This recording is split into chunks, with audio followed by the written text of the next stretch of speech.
საქართველოს პრეზიდენტმა შეწყალების კომისიის ახალი შემადგენლობა წარადგინა. კომისია ჟურნალისტი ალექსანდრე ელისაშვილი უხელმძღვანელებს, მის შემადგენლობაში შევლენ ლია მუხაშაურია, ბასა ჯანიკაშვილი, უჩენ ანუაშვილი, მიტროპოლიტი მამა თეოდორე, ეკა გიგაური, გივი შაჰნაზარი, კოტე ჯანდიერი, ზვიად ქორიძე და ფსიქოლოგი თია გოგოტიშვილი. ინტერესთა კონფლიქტის გამო კომისიის წევრობაზე უარი თქვა საქართველოს ახალგაზრდა იურისტთა ასოციაციის თავმჯდომარე მკახა კოჟორიძემ. მის ნაცვლად საიას კომისიაში თამარ ხიდაშელი წარმოადგენს. პრეზიდენტის განცხადებით კომისიის თითოეული წევრი მათ მიმართ საზოგადოების ნდობისა და იმის გათვალისწინებით შეირჩა, რომ არც ერთი მათგანი რომელიმე პოლიტიკურ ძალასთან დაკავშირებული არ არის.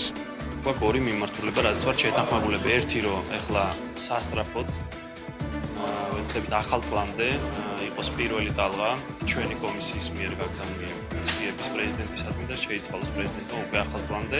ეს ერთ და პარალელურად ვეცდებით, რომ დებულება დაიხვეწოს, იმიტომ იქ არის გაურკვევლესი გუნდოვანი მუხლები, ორაზროვანი მუხლები.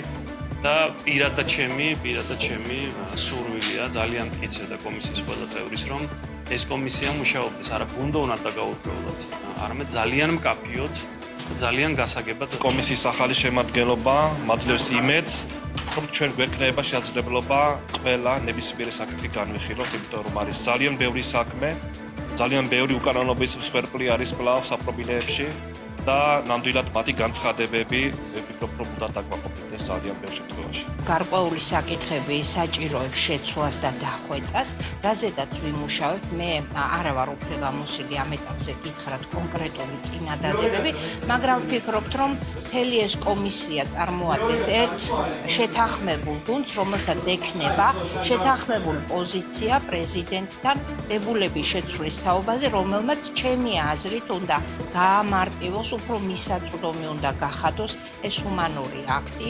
პატიმრებისათვის შეწყალების თაობას. უახლოეს ხანში ალბათ თვითონ კომისია წარუდგენს პრეზიდენტს იმ ცვლილებების რაღაც შენიშვნებს, რაც კარგი იქნება თუ დებულებაში შევა, ზოგიერთ მათგანზე იყოს საუბარი და ნახოთ შეიცვლება თუ არა. მთავარი არის მაინც პრაქტიკაში როგორ რეალიზდება ის პუნქტები, ის კრიტერიუმები, რაც ამ დებულებაში დღესაც წერია.